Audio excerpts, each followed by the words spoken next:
A good evening to everyone.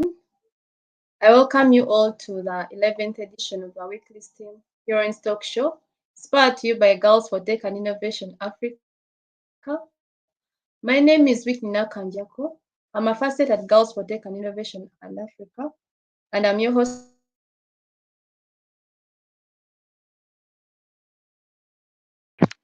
for today. Today, we're going to understand the journey of African women in the fields of sciences, technologies, and ease of technologies. Thank you. Our topic for today, we want to understand the journey of African women in the fields of sciences, technologies, and engineering, arts, and mathematics, to learn from their personal journey and be able to inspire many young women and Africans outside the who are dreaming to be part of the next generation of innovators, solution makers in Africa and beyond. Today, the 25th of August, we are very honored to have Miss Adero Christine as our guest for today. She's the founder of Passage, a social enterprise providing low-tech solution that integrates with ride-hailing apps to provide safe, affordable, accountable mobility for school children without needing a smartphone. Thank you for joining us, Miss Christine. Thank you too for However, having me. you're welcome. However, to our cherished online participants and viewers, you are most welcome today. Kindly feel free to share your comments, questions, likes on our Facebook and YouTube pages, and share the link of this live invite to your contacts and networks too. Miss Christine, thank you so much for being with us today. I'd like us to go through the interview and share a lot and discuss about many different things basing on our topic for today, which is creativity, innovation, and use of technologies. Thank you. My first question would be, tell us more about yourself, your field of activity, why did you choose this sector, and briefly enlighten us on Passage and other innovations you've done. Thank you. Thank you so much, Whitney. Excited to be part of this discussion and conversation. And also, kudos to you for being the youngest interview I've had so far with all the interviews that I've been able to do. So I'm really excited and also just to see you and how you're flourishing in this field. A very good evening to all our viewers. Good morning, depending on what part of the world that you're in. Good afternoon.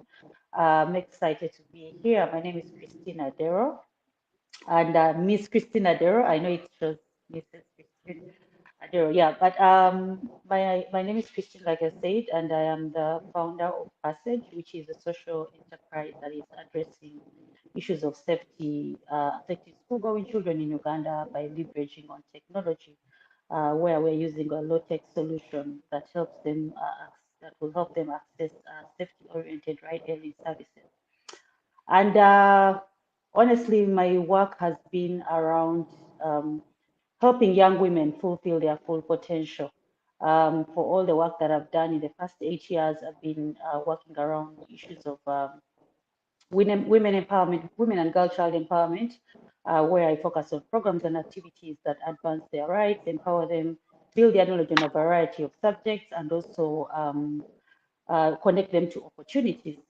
And I know this discussion is mostly centered around tech, and you're wondering where is the tech aspect in your life. So, how did I get into technology? Technology is not something that I studied in school. It's something that I grew to love. If you ask me, I did a Bachelor of Arts in Social Sciences, but somehow accidentally I found myself in tech work, and I grew to love it. So ever since then, I've always been trying to build my knowledge as much as I can in tech-related fields, but also being able to get more young women and girls to join this field because we are in the future. We are in the current and future of technology, and I'm very passionate about what technology enables us to do with our lives, our businesses, and how we work. as we speak now, we are using technology to have this discussion. I don't think this would have been able, I mean, possible if it was not for technology. Like Whitney gave you a brief about Passage, we also focus on low-tech tools, especially for children. Um, and I'll be giving you more information on what I've done in the, in terms of, the theme and what we are discussing today. So yeah, that's Christine. And my main expertise is in, project management, programs management. I do a lot of digital security trainings. I like graphics design. I wear so many hats, so if I'm to list them, I think we'll spend a lot of time on introduction. But yeah, I'm someone who likes to explore as much as I can in my career. So over to you, Whitney. Yeah, based on your profile, I know you've really done a lot of stuff, and I'm so glad you're here to inspire the many young girls out there and young people as well. Thank you. Tell us about your career journey.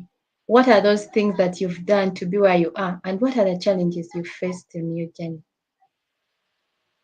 Um, Honestly, my career journey started, I think, 2 years after I left, about 8 years ago. I remember I'd finished university and I had this mindset that, I finished school, so a job should come easy to me. I have my papers. I didn't, I didn't fail. I was wrong. And I remember when I first started working, I offered myself to an organization and said, look, I have so much time. I've left university. I don't have what to do. Can you just give me something to do to keep me busy? Um, and I'll be good to go. You don't have to pay me. Maybe you can cater to my transport. And I remember being given an offer where I was given transport per day, but with no salary. And honestly, I think for 2 years of sitting at home, I was happy to do that. And I think Doris dreamt about working in nonprofit fields and creating impact. So when I got the offer, I remember it was with an organization that was working with women and girls, and that's where I think the passion for me grew. Being in a society where even I myself felt like I did not have enough support as a girl, growing up, because there's dreams that we have, and then you have society that is telling you different. So when I started out my career, I remember I was everywhere like soda. I literally took on every opportunity that I came across. I was in meetings, I was in workshops, I was in trainings. If there was an opportunity, I would always, take it on. I remember even a friend of mine joked one time and said, whenever someone from our office is calling you about an opportunity, I can always hear you in my mind screaming, yes, yes, I'll do it, I'll do it.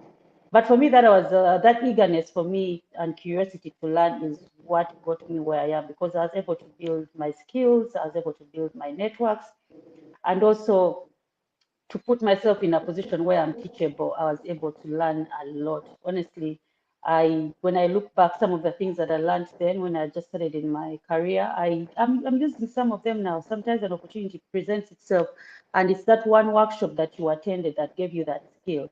Um, so moving forward, like I said, accidentally fell into tech work, and I've been doing a lot of work in terms of, tech-related fields. For example, what you took part in the STEM bootcamp that takes place at the American Center, where we take young women through different trainings in STEM just to build a gender digital divide gap. And the challenges I've faced.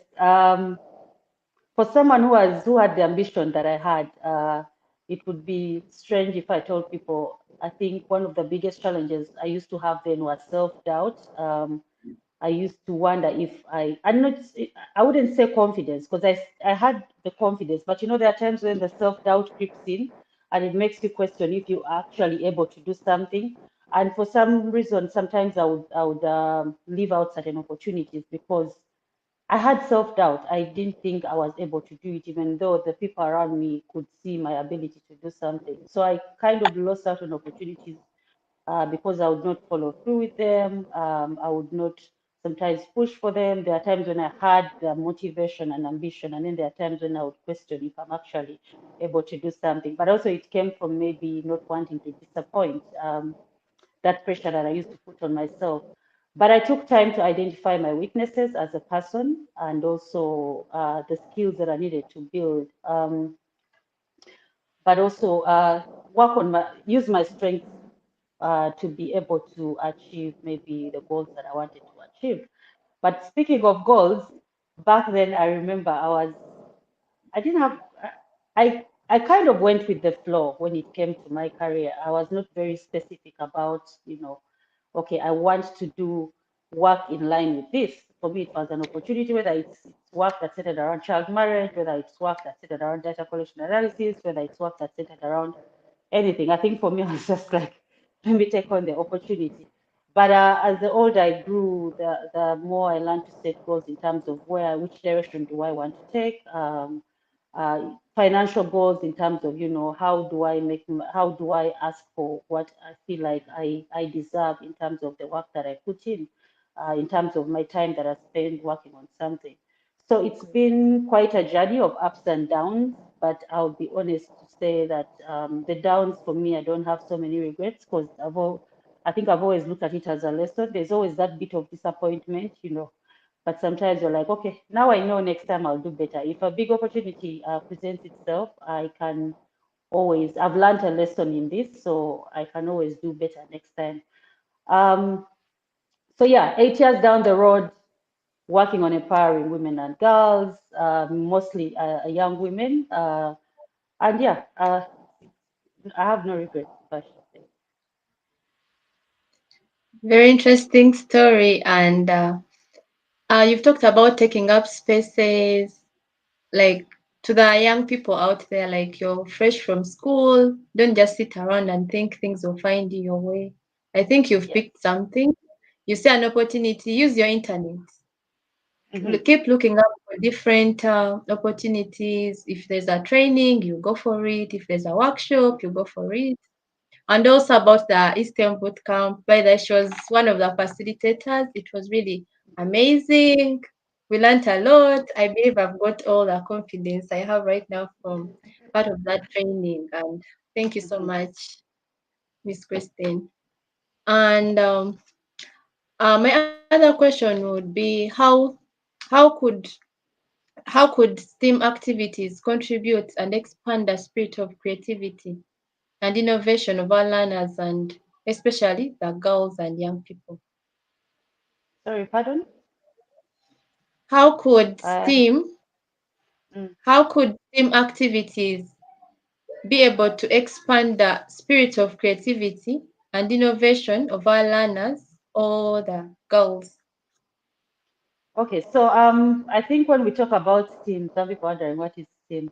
Yeah, they've added another aspect to what we've always known as STEM, the science, technology, engineering, and mathematics. Now they've added the aspect of art, which makes it the STEAM, STEAM. And um, we live in a world where, we are, would I say, we are led by, the whole team, you know, as a whole.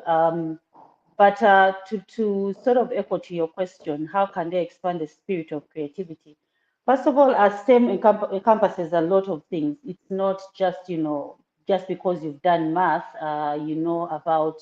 you're good in STEM, or because you've done science, you're good in STEM. It encompasses a lot of things such as design thinking, creativity and innovation, critical thinking, which is really important is in a world where we are finding new ways to solve complex problems.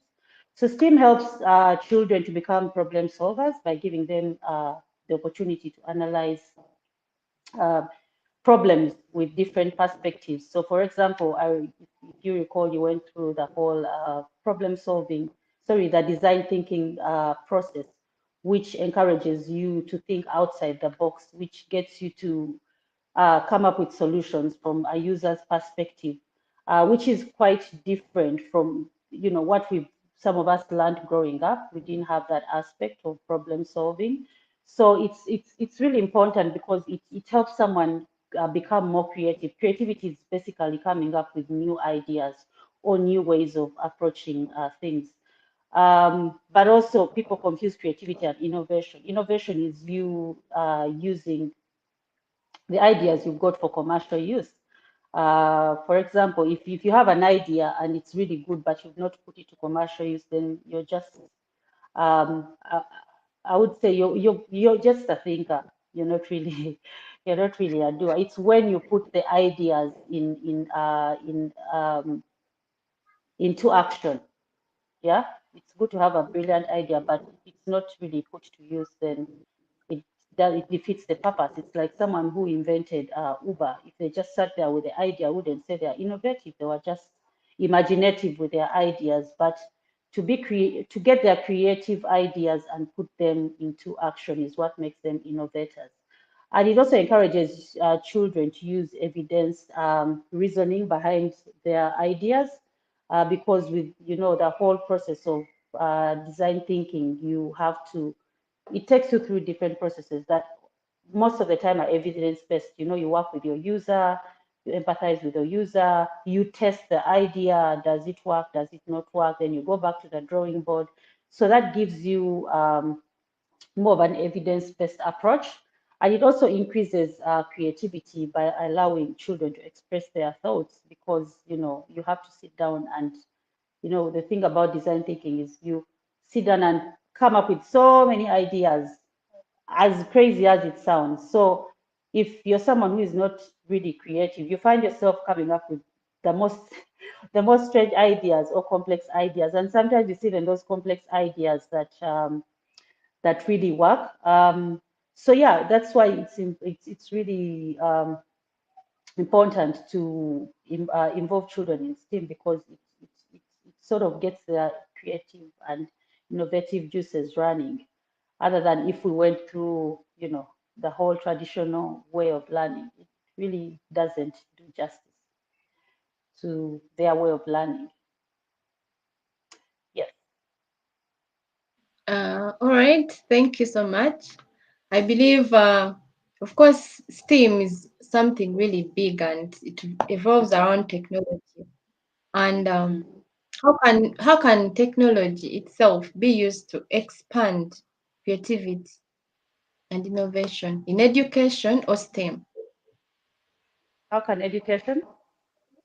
How can we as the facilitators, as the STEM, the women in STEM or STEM, Mhm. how can we use technology to expand creativity and innovation in education, basically all STEM? So technology itself is I would say technology is an enabler. Technology on its own is useless. We just use technology to enable us to do something. So just to echo back to your question, how can we use technology to improve? Sorry, just help me re-echo the question again. I think because I was thinking, it sort of skipped my mind. Sorry about that. How can we use technology to expand creativity and innovation in education? How can we use technology to expand creativity and innovation in education? So the learning processes have sort of advanced. I think from some of us are old, so how we used to learn then is different from how we used to learn now. Many children are advancing the use of technologies for learning purposes. Um, we've seen during COVID, there are children that continue to learn mainly because of technology, but that's because someone innovated something, a platform such as Zoom. Someone innovated a platform maybe such as Google Classroom. There's different platforms, Google Hangouts, where children were able to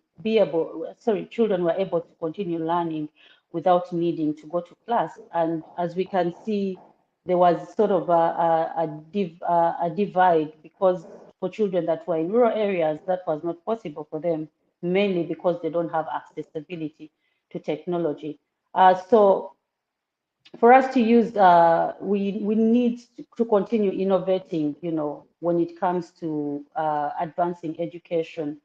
Um, right now you don't have to sit in class at the same time with someone. If I'm doing an online course, I can always do it at my own convenience, and then I can submit that, let's say, before deadline. Unlike before, you all have to be in class at a certain time, and then some children will miss out. But that's because technology is advancing. I don't need to have a teacher breathing down my throat, down my head to get things done. It's because people have created platforms for me to be able to learn and advance my knowledge without having to do the whole classroom based learning. So we can use technology to advance creativity and innovation in a way that if we keep coming up with different creative ways of learning while leveraging on technology, we can really improve the education system, and get to a level, where it's not just for children to cram, for children, it's for children to understand. The whole STEM programs or STEM subjects, they get the children to think differently. So STEM, like we said, is very wide. So if you put them through, let's say, some STEM activities that get their creative minds learning, then the outcome of education is much better than, the traditional classroom-based learning. And with the outdated curriculum, unfortunately, that we use here in our countries, most of the African countries. Yeah, I believe that our curriculum should be really, STEM should be part of our curriculum. Like in some Mm-hmm. areas, some countries really promote STEM a lot, basically through from school, starts from school. And why I brought it up is because we as Girls for Tech and Innovation Africa, we have an education project. And through that project, we go to different schools and we teach them different STEM projects, like hands-on projects. So it's basically we deal with young children. We have the ones of special needs in disability, persons with disability, and we also have the others. But like that's why I brought it up, like education, because it's important for these kids to be introduced to STEM or STEAM, like starting from down. So as they grow up, they have an idea about what they want to be. We teach them to be problem solvers through those different projects they do, to be analytical thinkers. So it's also good for their mental health because they do hands-on different projects. Yeah, and it also deals with attitude. So I think if we put it through right away when they're still children, there's a way their attitude is going to be different. They're going to be positive because they were introduced to something right from the start when they were kids. Yeah, thank you so much. And I would like us to talk about the particularity of your work and tell us how young people can use creativity or innovation to be economically empowered. So in my line of work, let's talk about passage. I'm not a software engineer, nor do I have expertise in hardware-based solutions. But for someone like me, I had an idea and I visualized it, and I just had to get people who can make it work for me, who can bring my idea to life. So sometimes we think for us to be innovative, we have to, have a background in technology. I have to have, studied computer science, or I have to have studied some sort of STEM subject somewhere in my life for me to be able to become an innovator. But it's not always that. Sometimes it's if you have the idea, can you get people on board that can help you bring that idea to life? But let's talk about again, the importance of technology. It's really a solution. It's a solution, and it accelerates what is already, if I should say, what is already existing.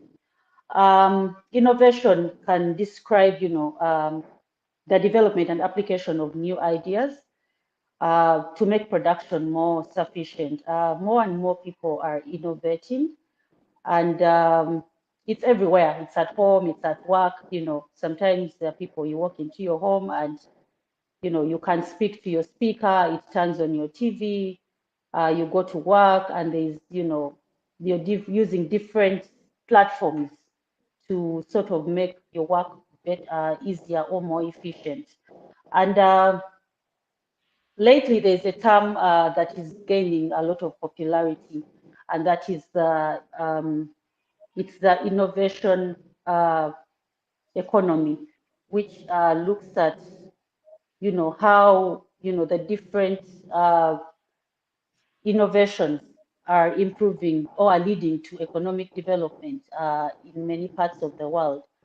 And it's a view that the different advancements in technology are the drivers of economic progress, and the innovation economy is based on the creative ability of citizens to come up with new products, ideas that can be used to sort of drive economic development.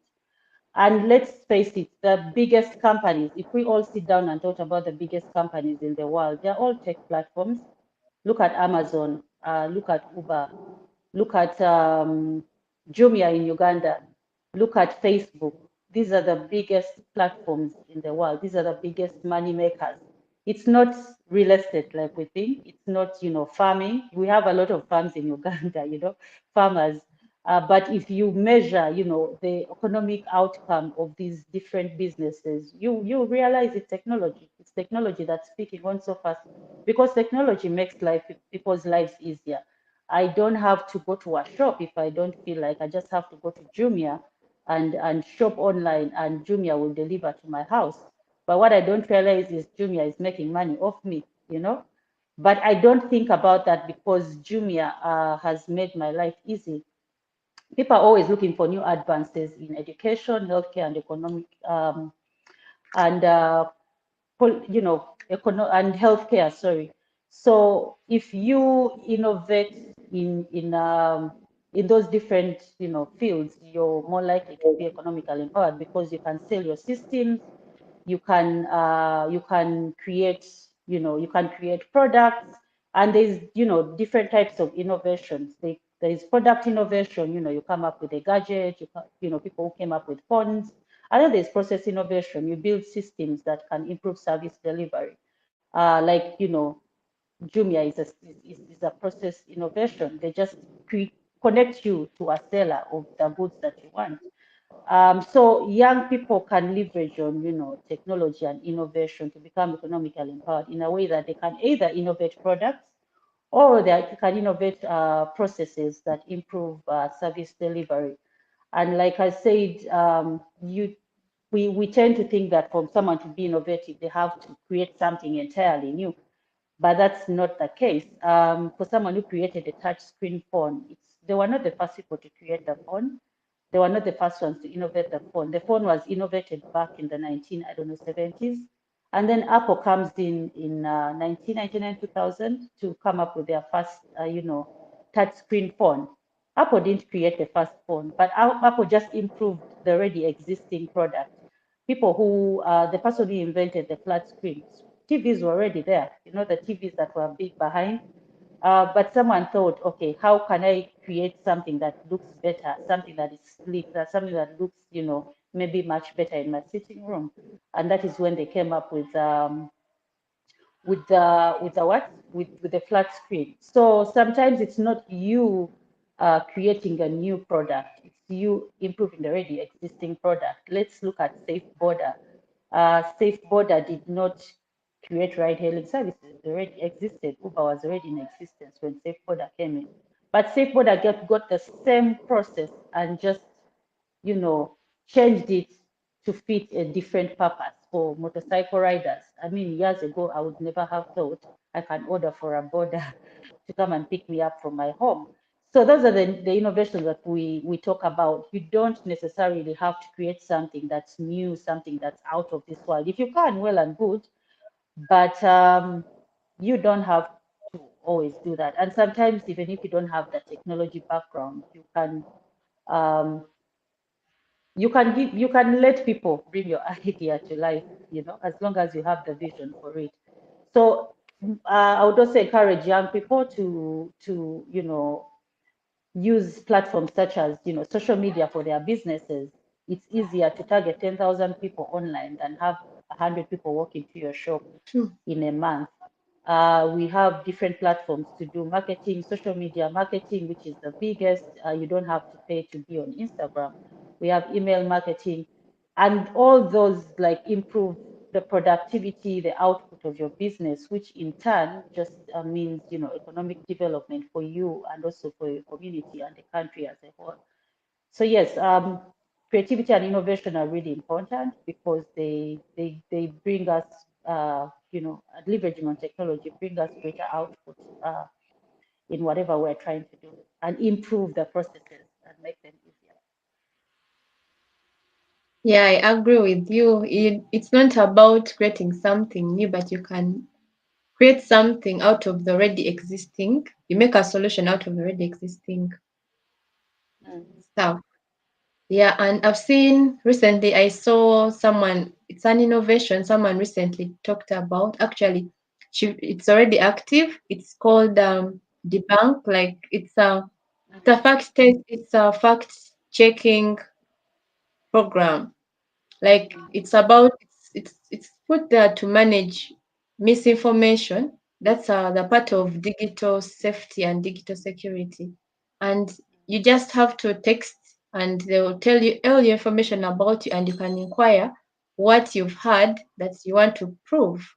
So innovation is broad and I believe the young people are learning because I believe their minds are more, yeah, as they grow, they can easily come up with more and more better ideas to make the world a better place.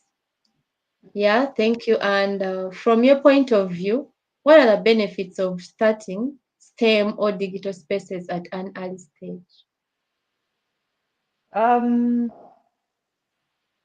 for me, I've always believed that it's important to cultivate children at a very young age. That way they become better with time, I think when they learn younger, then, by the time they get to a certain age, they're experts in something. Unlike, growing up in our communities, there are things that you learn when you're 25 that a child at 15, let's say in the US or in Europe, was learning. We've had um, we've had children who develop up to 15 years old, and they are on sitting on big platforms talking about technology, talking about all these big terms in technology. Robotics, they are building robots, they are building smartphones at a very young age. And that's not because they are geniuses, it's because they were trained while they were young. And the mind is limitless. Children pick up on something very quickly. We've seen recently there was a Belgian, I think there's I don't know what country, but I think he's from Britain, Belgium, and he flew a plane at 17 years old. The youngest person to fly a plane, 17 years old. It's something that came out a few days ago. Um, it's not because he's Albert Einstein, It's because, he was trained at a young age and he did have the ability to do it. We've seen young people finish their PhDs before they're even, 21, 22. But that's not, like I said, it's because they were introduced to that early enough. And by the time they got to a certain age, they were experts at it. So it's really important to invest in STEM education because it helps in the development of leaders, of young leaders in the innovative field. I believe young people have the skills, the skills and the capabilities to think outside the box. We just have to help them through the processes. And that's one of the ways we can, you know, build a generation of innovators with the capability to transform the world. So it's like I said, there's no limit to age. We can all learn. We don't have to wait until someone is 35, until someone is 30 to let them learn how to fly a plane. And I've seen this, I think, if you notice in some countries, they find out what the child likes and they build them in that particular field. If they like music, then they won't waste time taking them to learn, let's say, for example, if they're in Uganda, SST science. No, they'll take them in the field of music. If it's acting class, they take them while they are still young, so that by the time they get to a certain age, they are experts in that field. Unlike, um, waiting until someone is, 25 to take them to acting school. And then by the time they get the experience, it's, years have gone down the road. So it's, yeah, if we really want to build the next generation of innovators, we have to start with them while they are still young. Very interesting. Thank you. There's a question in the chat, and the question is, what is the role of our culture and identity in the field of creativity and innovation? What is the role of our culture and identity? Maybe I'll speak, in relation to the African culture, um, that it's what I'm used to, it's what I'm accustomed to. So, if you, of course, you compare, African countries and European countries and countries in the US, Asia, our level of creativity and innovation is not on the same level. We're still lagging behind. One could be because of the access to, the resources in terms of, the technology, other resources, like human resource, financial resources. That is one of the reasons why we're lagging behind. But when it comes to the culture, I think there's that assumption that, for example, if a child likes playing with a phone, or they like playing video games, an African parent will quickly say their child is getting spoiled. All they do is spend time on the phone, all they do is, play video games. But I know of parents from, let's say, the US, where they'll say, oh, my child likes video games. Let me buy for them what they need to be able to play against other players. And then maybe, there are people who earn money from video games. But there's that assumption in African culture that if you play video games, you're a spoiled child, you'll be on the streets, you'll be taking, drugs and all of that. So you hold a child back because of your views as an African. And also for women and girls. I remember when I was in university, one of the reasons why I didn't do technology, which I should have done, was because I had this assumption in my mind that had been planted that, women who do technology, there's a certain way they look, there's a certain way they dress. And for me, being the girly person that I am, I'm like, So I give up my whole identity of, being so girly and makeup and dresses. And then I start carrying backpacks and jeans and being jeans and t-shirts and, and sneakers. That's not me. That's not the kind of life I want to live. But it's that assumption that, you have to look a certain way. And also with technology, when you're growing up, they're telling you, oh, tech is for boys. They'll give boys the computer to play games, to do this and that. Then for you, they're giving you maybe dolls, go and do housework. So that mentality holds us back, as women and girls, and also for young people, with the assumption that technology is going to spoil you. Why are you always on the computer? Why are you always on your phone? Leave alone if someone is just spending time scrolling through TikTok. But if someone is on their computer and they're trying to learn a new skill, I don't see anything wrong with it. But because our culture has has really limited us, it has controlled the narrative of how, about innovation and creativity. We don't think outside the box. African culture, if your child is a doctor or if they are a lawyer, then that's prestigious, you know. It's all we think about. I want my child to be a lawyer. I want my child to be a doctor. I want my child. But what if it's not in line with their interests? Like I always joke, I would be a very sad, depressed doctor because the feeling of being in a hospital, it just depresses me. Yeah. But if imagine if I was pushed into, being a doctor, I don't think I would enjoy it. But we tend to push children into these different careers that we think make us look good as parents. But at the end of the day, we forget those same children that are going to go to that job morning to evening, you won't be in that office with them. You won't be there 8 to 5 as they go through the day hating that job.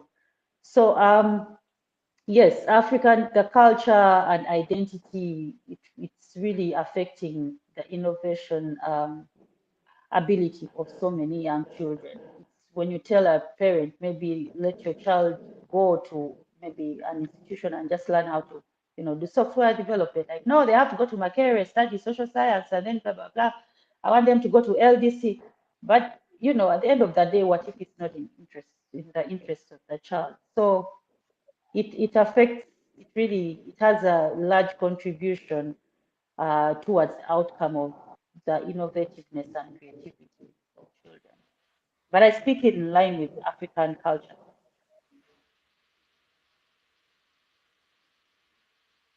Of course, African culture. And I believe the parents out there, because we are all Africans, and we are in Africa. I believe it should be something from what the outside world people really do and how they groom their children, starting from the start. We Mm. shouldn't force our children to do what they don't feel like. We shouldn't make decisions basing on what the society is going to say. So I believe culture we ourselves can change that to the positive way. Yeah. And to our online participants, I hope your question has been really answered. Yes, I And hope I did. yeah, thank you so much. And finally, as a woman in STEAM or STEM, what advice do you have for for the young generation, especially the girls who would wish to take up STEM or scientific careers or tech, but are afraid or biased? And how can we motivate them to embrace such fields? Honestly, all I can say is go for it. You don't want to wake up 40 years later regretting why you didn't go for that thing you are passionate about. Don't let society's assumptions, don't let society's stereotypes stop you from pursuing what you want to be. Um, I know for so many young women, let's say age 25, if I could say 25 and above currently, we've grown up. Things are changing, yes, but growing up, it's like we were not encouraged to join those fields. Someone will tell you, please join. There are these certain jobs that are supposed to be for women, or there are certain jobs that are meant to be for girls. And if you do such and such a job, how can you be an engineer by the roadside constructing a road? How will people see you as a woman? So many times women hold back, young girls hold back because, they they they don't want to be perceived a certain way. But like I said, you don't have to fall into a certain box, just because society has created that box for you. And again, I know we talk a lot about, STEM and technology is the future, but sometimes you don't have to be in technology just because, it's the coolest thing around. And, but you can use technology to enable your business. If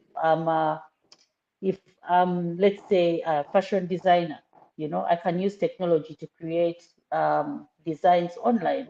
I don't have to do the technology myself, but if I have an idea and I say, can I have my designs online where people can go and put in their body measurements and see how they would look good on a dress, how they would look good in a suit, without them having to come to my shop, then I'm using technology to enable my business. I'm embracing technology. I'm not pushing it away like, no, for me, I'm just going to do clothes. Technology is not my field.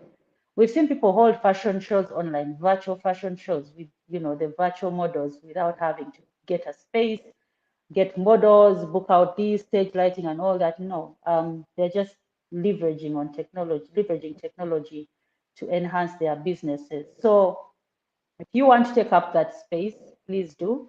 Let no one stop you. Like I said, you don't enjoy being a doctor, you don't have to be one. Technology is what you want to do. Please go for it. You can still remain as you and not let your career define who you are as a person. I think sometimes people confuse the two. I can be an engineer, but that doesn't mean I'm going to walk around looking a certain. I don't have to walk around in overalls and and gumboots just to show that I'm an engineer. I can still remain me as Christine without changing my identity, but still pursue a career that I want to pursue in the fields of STEM. So don't mind about the biases. With society, I keep telling people you can never please them. You achieve something else, then society is demanding you of something else. You do a certain field in work, they're asking why you didn't do the other field. You become an engineer and then it's a problem. How can she become an engineer? So you will never please the world. So at the end of the day, do what you want as long as you doing it rightfully. The biases will always um, exist. They will never stop being there. Like I said, you achieve something and then society is asking you for something else. So at the end of the day, just do what you want as long as it makes you happy, as long as it makes you feel like you're achieving your goals and you're living to your purpose. Yeah. Thank you so much. Me, I've learned a lot. Like it was really a very interesting conversation to have you. Thank you so much. And like she has said, don't let your career define you. Like you don't have to walk around showing everyone you're a doctor, but you can use technology. You can use technology wherever you be. It can be in health, it can be in any department of your choice, depending on what you want to be, what you want as a person. And don't make decisions based on other people. Do what you feel you can do as yourself and embrace that. So, the young people out there and everyone has been with us, I believe we've really learned something. And I'd like to take this opportunity to thank you, Miss Christine Adero, for being our guest for today. It was great having you. And to our online participants, thank you so much for being with us. And we are grateful for your time. Thank you so much. Have a Yes. good Thank you evening. too. And Thank you too for having me today as well. Again, I'll say this again. Please take on as many opportunities as you can. You never know when you will need the skill. Expand your networks, expand your knowledge. We never stop learning. Even today, I've learned something. So don't think your learning journey has stopped. For as long as you continue learning, for as long as you continue being open-minded, um, you will get there. You'll get there. Just have the end goal in mind, and you'll get there. thank you. Thank you so much. Have a good evening and stay blessed, Thank, everyone. Thank you. thank you. Thank you. Have a good evening too. Bye.